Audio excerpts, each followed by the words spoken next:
Well, great. All right. Hello, everyone. Greetings from Kenya. My name is Sydney Emeka Wakama.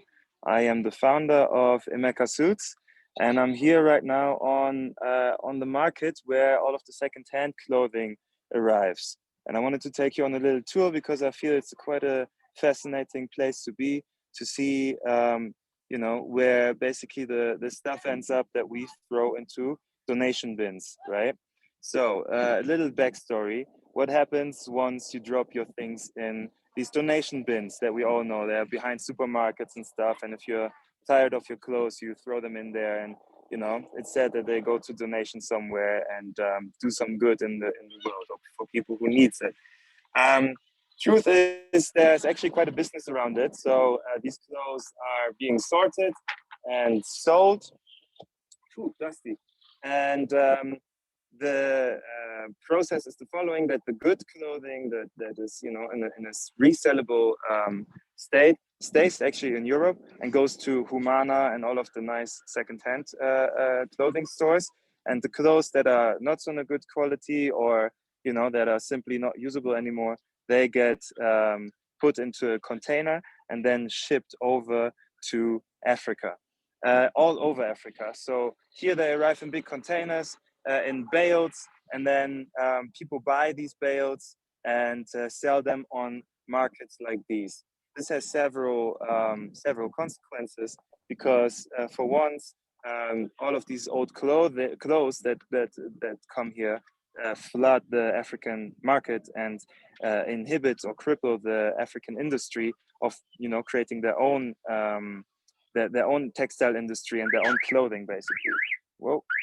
And the problem with that is simply that a lot of people lose their jobs, and there's just not a sustainable. It's not a sustainable way of supporting the communities here. So basically, people here are suffering to some degree under the flood of old clothing that comes from Europe. But we can talk about this a bit further once I've shown you how it's actually looking like here. So let me take you on a little tour. I'm here with my assistant Ronnie. Hey, and let me switch the camera around. So yes, can you see? All right. So basically, these are all little stores of clothing that is from the global north. Where you find all kind of uniforms. You find some. You also find. Oh, whoever's talking, can you mute yourself, please? Thank you. You also find like everything really: pillowcases, blankets, curtains. Curtains is especially interesting for us. I'm saying us as like me and the brand that I'm having, because with the curtains we have enough material to upcycle and create new pieces from that. So in order to show you how that looks, we're gonna visit our favorite woman here on the market. Her name is Mama Emmanuel. We always buy curtains from her simply because she's been with us for a long time. Mama Emmanuel, how are you? You fine? You want to say hi to my friends in Germany? Hello. Yeah. Yeah. Can we show your store? Yeah. Thank you. So as you can see, we have a lot of curtains here. Mama Emmanuel has a good selection of things. We really have everything here. It's a big pile of everything. So we sometimes find some really nice velvet pieces, some cotton mixtures. Really, everything that comes from the global north and gets discarded ends up here, and then Mama Emmanuel buys it, and then Mama Emmanuel sells it to me, right? Yeah, Santi Sana. And so basically from these fabrics, we then make something like what I'm wearing right now. This is a vest. This one of the new collection pieces. This used to be a curtain that traveled all the way from Europe, ended up in Africa, and ended up here with Mama Emmanuel. And then we buy it from her. We bring it to our tailors that are very nearby. They're 10 minutes from here. And then, yeah, we employ local tailors here to create new pieces out of these fabrics, basically. And in that way, we are counteracting against the negative benefit, the negative side effect. Thank you, Mama. The negative side effect of the donated clothing system, because we are putting tailors back into work that, you know, normally would be out of work because people only buy the cheap secondhand clothing that is coming from the north. Yeah, this is another store we buy at often. This belongs to Dani. Not sure where Dani is. He's there in the back. Hey, Dani, say hello to Germany. Hey. So yeah, and now I show you the bit more crazy part. So it might get a bit loud now. There are people yelling here and stuff. They're trying to sell their things. Today is Wednesday, and Wednesday is market day. So you see big piles of clothing that just got opened. Like the bales get opened on days like this. So as you can see, all of these clothes, they are actually, you know, I mean, if you go through this, you find everything from brands to cheap China things to you know, ripped old stuff that someone didn't want anymore, and they get repurposed, they get sold. It's not given away. That is the big thing that many people misunderstand, that when they throw something in their donation boxes, it will be given for free to people. No, it's a market. People buy this. It's a whole industry. So yeah, as you can see here, this is the big area where all kinds of old T-shirts and shirts are ending up. Um, yeah, the prices are very cheap. That's why people are buying this rather than buying locally made things, which is also sad to some extent. It's so random also what you find here. I mean, what is this? um, which is sad because a lot of the traditional, you know, textiles are vanishing more and more.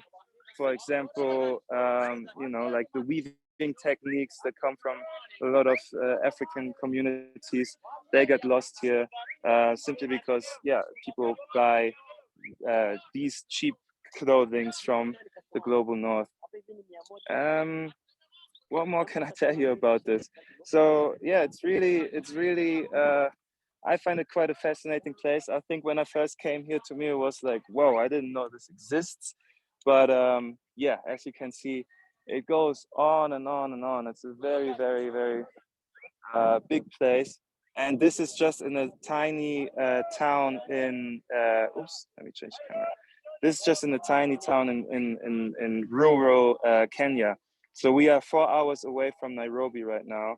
So having these piles of clothing here is crazy. It's still crazy to me because it's so off the beaten path, you know.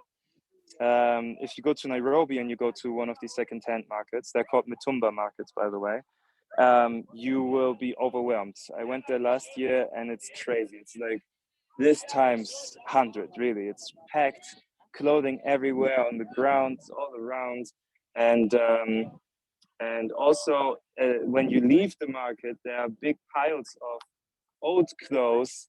I hope you can still hear me. When you leave the market, there are big piles of clothes that are not being sold because, you know, there's also only a certain lifetime these clothes can still have, because some of them are already quite run down or beaten down, and here they're getting used very strongly. So when they cannot sell these clothes anymore, they just you know, dump them somewhere. Obviously, also because there's no proper waste disposal for old textiles. So yeah, I keep saying that what is actually happening is that the global north is dumping their textile waste on the global south, right? And labeling it as the donation a part of donation. So yeah, this is really how the things look like. Let me show you one more time from this side. And yeah, if you have any questions, if something is unclear to you, let me know. Maybe in the chat Sydney, section. Yes. I thought maybe it would be interesting to tell the audience how did it started from you, because it would be nice to know the process of how you started your business, and also a little bit more in details, if you can, about how you operate nowadays, and how your Yeah. business work, because I think your business model is very interesting. Sure. Sure. Okay, so the backstory of Emeka is that I am half Nigerian, half German, and I started this together with my cousin in Nigeria, actually. And he is a very bright guy, very smart, and he kept telling me about the struggle of finding work, and that there are so small opportunities even for young, educated people. So we came up with the idea of like, okay, let's start something on the continent that provides work. So we were thinking of, doing a clothing brand because it's labor intensive. You can employ a lot of people making clothes, and yeah, it's also there's a big tradition of craftsmanship and tailoring in a lot of African countries. So we started that. I think that was sometime 2018 or something. Did a small collection in Nigeria that didn't really work out so well, and then we put this whole thing on pause. It's a long story, really. It's a very organic story, though. But in the end, I ended up here in Kenya, and through a very different incident, someone introduced me to a tailor collective that is nearby. Again, my tailor collective I'm still working with, which is 10 minutes away from here. And they then took me to a market like this and showed me what is going on here, and I had no idea. So I was like, wow, that's crazy. Like, what can we make from this? Like, what's possible with this? So I found a curtain, like a very, colorful curtain. And I asked them if they could make me a suit from it, simply because I loved the funky suits. I wanted to have a funky suit. So they made me a really beautiful suit, and I posted a picture of it on my Instagram and was like, yo, who wants to have an upcycled suit? Also employing, some local tailors here, helping some people out, helping Mama Emmanuel out. And people reacted strongly, and I ended up making like, I don't know, 20 suits or something, packed my suitcases with it, and came back to Berlin, and that was really the start of the business then. And since then, this is 2 years ago now. Since then, we've made a couple of collections, all upcycled and stuff, and all still with our tailor collective here. Since last year, I'm working together with Ronnie, my assistant that I showed briefly in the beginning. He is basically taking care of everything when I'm not here. So he's going to the markets, he's sourcing the materials, bringing them to the tailors, does the quality control, all of these things that normally would fall down to me if I would be here. He is doing that, so which is great because yeah, we're providing a job for him. He used to be my taxi driver, so now he has a second income, and yeah, and the tailors are super happy that they have something to do, and since this year we are actually expanding to Ghana as well. In Ghana, we're going to do something slightly different, not from these upcycled materials, but from locally produced block print fabrics. Very excited about that, but that's it still takes a few months to develop, but it's gonna come. It's gonna come. So yeah, the idea is really to create a business that is rooted in Africa, mainly to produce jobs, and through that also awareness of what actually happens to your old clothing, how we can close the loop of secondhand clothing and so forth. And yeah, just really thinking forward of how to connect the dots between Western consumption and the global South reinvention of these consumption products. Yes. And also, Talking a lot. in doing so, if I can add, producing some very, very beautiful piece of clothing.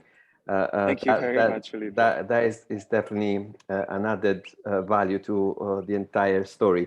So I just have one question, and then I really would like anybody from the audience, if they got any question from Sydney, is going to be with us for another 10, 15 minutes max. So Sydney, is your market primarily, I would say, a Western market, or do you kind of also are looking potentially at having a market within Africa, or within the Yes. region where you're producing? Yes. So so far it is definitely mainly a Western market. We have sold to local Africans before, for sure, but simply because you know, we are trying to make this whole thing work also business-wise. There's a certain price tag we need to attach to it, Yeah. and this price tag can often not be met by locals unless it's, you know, like the upper class or middle class, which is unfortunately very small still in a lot of African countries. We do have smaller products that are cheaper, and we put these smaller products in local shops here. So there are like 4 shops in this town that have our bucket hats and some bags that we've made, and they sell them to locals who come through here because of tourism and stuff. Because this town is actually very close to Mount Kenya. That's why people come here to from Nairobi to, you know, just have a weekend away, be in nature and stuff. So we do target also local markets, but still figuring out how to do that the best way and finding products for that. Yeah. Okay, thanks. So while anybody would like to bring some questions, please, this is the good moment. I have a lot. Hi. Hi. Wait, let me turn on my video so you can see me. Thank you. What's up, man? Hey, thanks for like taking us out on the field first. Sure. So the question that I have is, how would you, like, what kind of behavior would you suggest consumers in like the Northern Hemisphere? Would you still like suggestion to donate stuff to the donation boxes, or would you like, yeah, you tell me what is the best solution? Cool. That's a really good question, because I feel like the narrative of like, oh, the, you know, us evil people in the global north, we are, you know, we are doing such bad things here and you know, causing so much trouble here in the global south, is too one-sided, for sure. We need to look at this problem really from A to Z, and see also like all of the people you've seen here are making a living from this, you know, mainly women actually, that buy, you know, these second-hand bales and then resell them on these markets. They can put their kids to school from this. Mama Emmanuel is called Mama Emmanuel because her son is called Emmanuel. So she's the mama of Emmanuel, and she keeps telling me, like, every time I buy something from her, she's like, Mama Emmanuel can go to school now. I'm like, okay, that's amazing, you know. So to stop this whole thing from one day to the next is definitely not the solution. And there has been trials where the government was trying to cut down on the second-hand industry in order to build its own industry, which was met by the American sanctions and also I think British sanctions, because they don't know what to do with this clothes then, right? So for them, there's a strong incentive to keep this thing alive. And even if African countries try to cut it down, they will meet a lot of resistance from the global north. So really, the story is complicated and it's difficult. I actually cannot really tell you what the right thing to do is right now. The only thing I can do is to show you what happens here and to explain to you what effects it has when we, you know, overconsume, buy too many clothes, and then send the clothes that we, you know, barely used or, you know, maybe bought for like a special occasion and then don't want anymore. If we keep this behavior alive, it will cause trouble. That is for sure.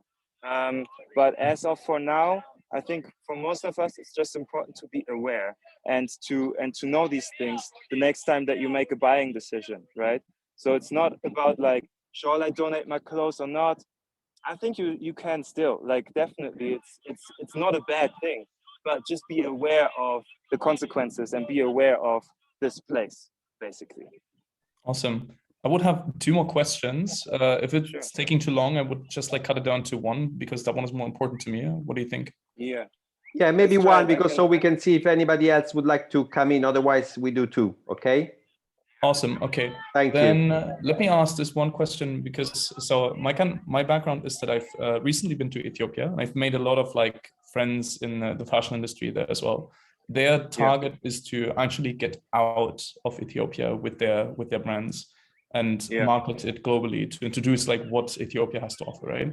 And since it's like a country next to Kenya, I think like the situation might be quite different, quite similar. And my question to you would be like, what is your approach, like being half Nigerian, half German? What is your strategy to actually market your brand from like this kind of location out to the fashion world? Yeah. I think there it comes down to also having cultural knowledge, right? Because I do see brands here that are amazing and that are, creating some beautiful, beautiful things, but they don't know how to market it to a European audience, right? I think the big problem is like that you have to make your network first, right? And not being physically there in the European market is also a big problem. That's what I feel. True, that probably plays into it as well. Definitely, like having the network and knowing places where you can go to sell your pieces, super important. I think what my point was just like knowing how to communicate the product to a Western audience is simply like the cultural difference is so big, and to some extent at least, that it's it would take people a lot of learning and a lot of cultural understanding to be able to market in that way, right? Can you give me an example of how you would tackle this issue? Like just one example of how you would do it.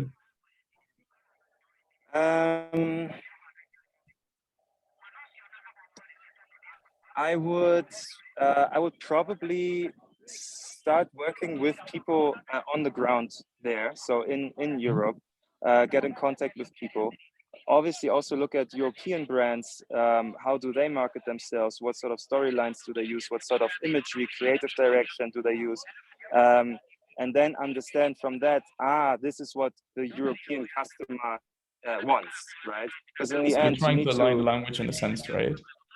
exactly. That makes It's sense. like learning a language. Yes. Mm-hmm. Yes, okay, that's good. because the African language, like the African fashion language, is a different one than the European fashion language, and to bridge that gap is something that I think takes a lot of understanding of both worlds, really. Sydney, can I ask you to multitask? Is that possible? Because some people arrived late and they might not have seen around at your first stage. So maybe if while we're waiting for any other question, and please, anybody that would like to ask something to Sydney, this is the good moment. But maybe you can show us a little bit more around. So that for the people that have joined too late, they can still have a glimpse of the market. Sure. So yes, again, we are here on Mitumba Market. It's a small second-hand market, 4 hours away from Nairobi. It's a very small town, yet you see the extent of second-hand clothing that we have here. All of these things come from Europe and come here through the donated clothing system. If you look at the labels, we often see European brands, but it's really a wild mix. We also have some Chinese brands in here, it's this one is from Boston. It's quite a treasure hunt. Like you can find some amazing pieces in here, but again, as I said before, it's a bit of like a two-sided story. Like people are getting a living wage off of this, but at the same time also the local clothing industry is suffering, the textile industry is suffering, and at some point also the environment is suffering because the clothes that don't get sold on these markets end up being discarded. And since most African countries don't have the necessary waste management facilities, these fabrics just end up in the environment. Last year, actually, I went to Dandora, which is the biggest which is the biggest dumping site in Africa, or Eastern Africa, and it was insane to see, like, you know, an old hoodie from H&M like sit in between like piles and piles of, you know, barely recognizable clothing and trash and dirt, and it was really, really crazy to see and sad, because people are living in there, still trying to make a living off of whatever they find in these piles of trash. So that's really the end of the clothing cycle. You know, if you want to know what actually happens to old clothes, this is the second to last stage, and then the last stage is a dumping site somewhere in a area where no one looks at. So yeah, I hope that gives you a bit of an insight of secondhand clothing and what actually, you know, happens to our clothes once we put them into these boxes. So I think we have time for a last question, if that's okay with you, Sydney. So anybody would like to bring a last question to Sydney?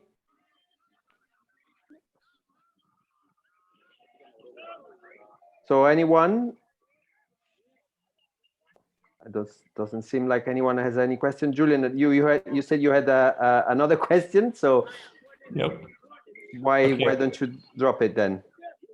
Okay, so I would like to have another specific opinion on this. So if you could like make a decision on how people like use their used clothes that they don't want anymore, would you urge them to put them still in the donation box, or would you urge them to do something else with it, and what would it be? I think it depends. If they are still in a good state, I would definitely say put them in the donation box for sure. At least then they can get resold and they don't, you know, because I think a lot of people also just throw like ripped stuff in there. They just, you know, it's literally seen as like as a place to dump your old clothing, and that's something I would stop. So if you have ripped clothes, find a place to put them away properly. If you have good clothing, put them in the donation box. It's okay. I'm just saying, be aware of the situation here. And again, we are in such a difficult world right now, where it's so difficult to say like this is the right or this is the wrong way. I feel everyone needs to make these decisions almost on a daily basis, and keeps spreading awareness of the whole story behind clothing, to really also come to a new understanding of how we can solve this issue. Right now, there's no solution really, unless, you know, what we are doing to upcycle some of the stuff here, but like it's not a large scale solution right now, right? So really, we just need to be aware, and from this awareness, hopefully come to a point of understanding, and then at some point finding solutions from just exchange of our knowledge. I hope that makes sense. Yeah, I guess like with putting like not so like close, not being in a nice condition, putting them to a textile shop, like donating them there so they can be like recycled.